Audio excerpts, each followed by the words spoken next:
This is my WWE No Way Out 2009 pay-per-view predictions. Pay-per-view is airing live this Sunday on pay-per-view. And right now this pay-per-view card only has 5 matches, but most likely they might add 1 or 2 matches, unless the chamber matches are going to go extremely long, which I can only view the Smackdown chamber going at least maybe a little over 40 minutes because of the talent involved in it.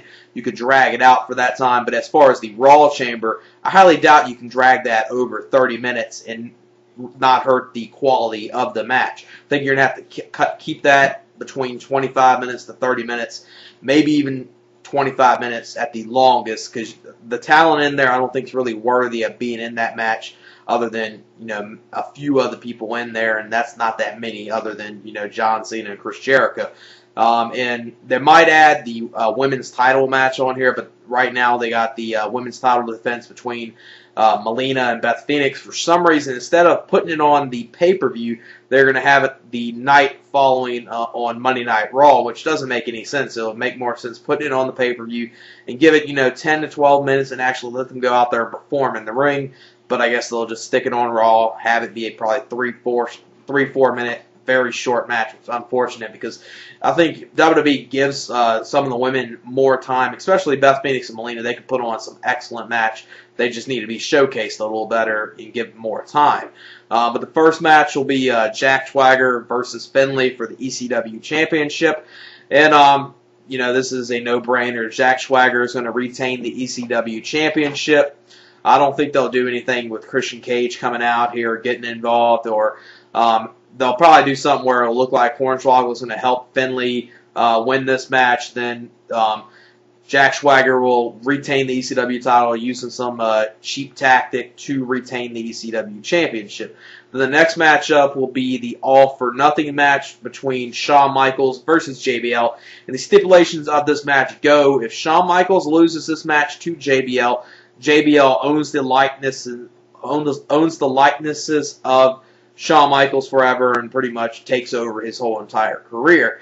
And if JBL loses this match, Shawn Michaels wins, Shawn Michaels is out of this whole relationship with JBL, gets back on his feet, gets all the money from JBL, which is obviously the route they're going to go in. They're obviously making this so, you know, obvious what route they're going to go in, which, with the stipulation of it, you know, you'd probably expected something like that, but, you know, even someone that's a casual fan is not going to even question, could Shawn Michaels lose this? Now, they'll book the match in a way where it'll look like Shawn Michaels is going to lose in some portions of the match, but it's so obvious that Shawn Michaels is going to win it in the end overall, though.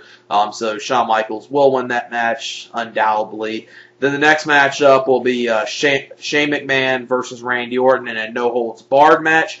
And with this match being a stipulation match, and Shane McMahon has done good in those type of matches in the past, especially, you know, matches with Kurt Angle and a street fight back in the day, and other you know, matches with stipulations involved. And with that, it's going to really help the match out. Expect Shane McMahon to take some insane dive or some insane spot in this match like he pretty much has always had, which he's pretty much always done in these type of matches. You know, maybe doing something off the Titantron or some sick bump he'll take. Expect something like that. Randy Orton will win this match and beat Shane McMahon. Then the next matchup will be the first of the WWE Elimination Chambers, which will be the Raw Chamber for the World Heavyweight Championship, with defending champion John Cena versus Chris Jericho versus Randy Orton versus Kofi Kingston versus Mike Knox, and there's someone else I'm forgetting. Let me look. And Kane as well. And in this Elimination Chamber, probably it might work out, might shock us, might be better than what we're expecting, because there are some people that in here could work. Just the thing they're going to have to do is make sure Kane and make sure Mike Knox are out of this match as quick as possible, especially Mike Knox. I don't think Kane will really drag down the quality of the match, but if Mike Knox is in here too long, then he'll definitely drag down the quality of the match. But expect it to start off with probably, you know, Rey Mysterio versus Mike Knox, and pretty much Mike Knox will probably be beating him down. They expect maybe some face to come out there, help out Rey Mysterio, and then, you know, Obviously, there's no way that John Cena is going to lose this World Heavyweight Championship in this match. The only ones that you possibly lose it to and make it seem believable is Chris Jericho, and that's not going to happen because Chris Jericho's got the whole Mickey Rourke thing going on. He's going to have that match at WrestleMania, so they're not going to have him be the world champion and have him take on Mickey Rourke at WrestleMania. John Cena will retain the title, most likely. I can't see them going any other route. Then the other Elimination Chamber match is the Smackdown Elimination Chamber for the WWE Championship, with defending champion Edge versus Triple H versus Big Show versus Undertaker versus Jeff Hardy versus Vladimir Kozlov. And this is obviously the superior Elimination Chamber. This one's probably be excellent. Out of, other than Vladimir Kozlov, you really don't got any bad talents. I'm not a fan of Big Show, but I don't think he's a terrible talent, as I think Vladimir Kozlov is a terrible talent. But, you got people like Triple H, Edge, Jeff Hardy, and Undertaker. This is definitely going to be an excellent match, especially, Undertaker and Jeff, they've done some good stuff in the past.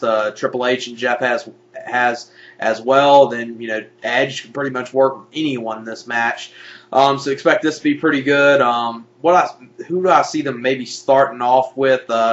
Maybe started off with Jeff Hardy and Vladimir Kozlov and Triple H. I see Kozlov for some reason being one of the people starting the match, and hopefully he'll get out as quick as possible. But the only thing is they'll probably keep him in the match, and it'll make sense in some weird way that they'll keep him in the match for a little while and have him be one of the very last people that get pinned, because they got the whole undefeated streak thing going on with Vladimir Kozlov, so they're going to probably take a little while in this match for him to take a pinfall. He's obviously not going to win this and win the world title.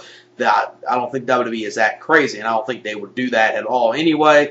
So expect him to take a pinfall in this match, and WWE will bank it off. Since this wasn't a one-on-one match and it was a multi-man match, that his so-called undefeated streak is still intact, then have him lose his first match probably at WrestleMania against someone. And I see Triple H winning this match and winning the WWE Championship back. I see them going the route of doing a Randy Orton versus Triple H match at WrestleMania. Since they're doing the whole Orton and McMahon feud, it'll make the most sense to have Triple H getting involved in that and have him and Randy Orton getting involved in the feud. It will make the most sense.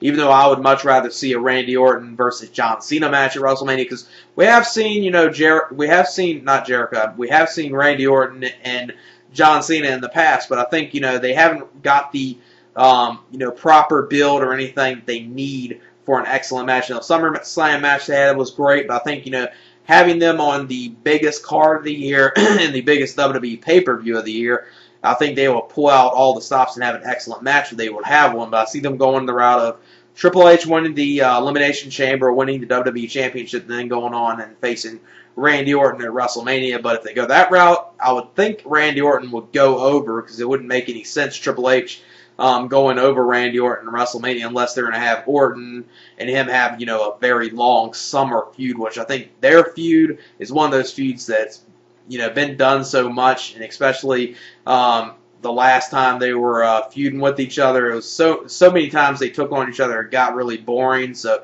if they go that route, hopefully at WrestleMania and Backlash, that'd be the only times they would take on each other and do something fresh.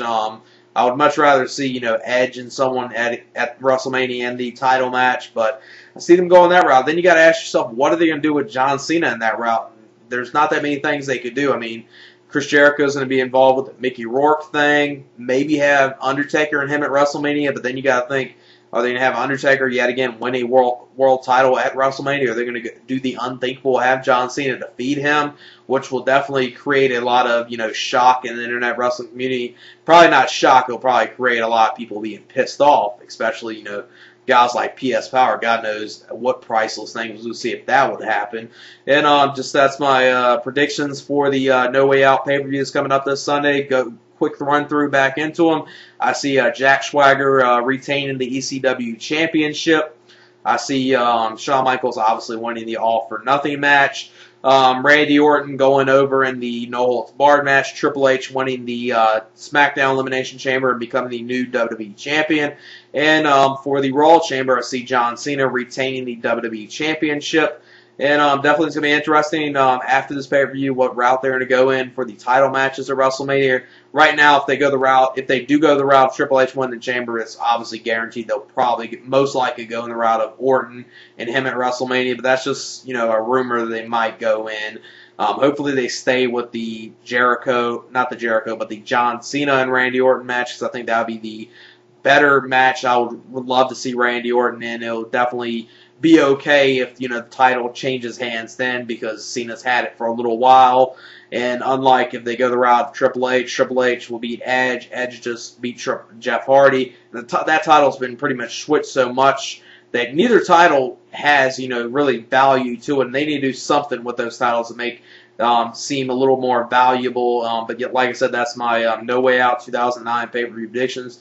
Pay-per-views this Sunday on pay-per-view. Expect late Sunday night, early Monday. Expect a No Way Out pay-per-view review. And yeah, that's it. Peace.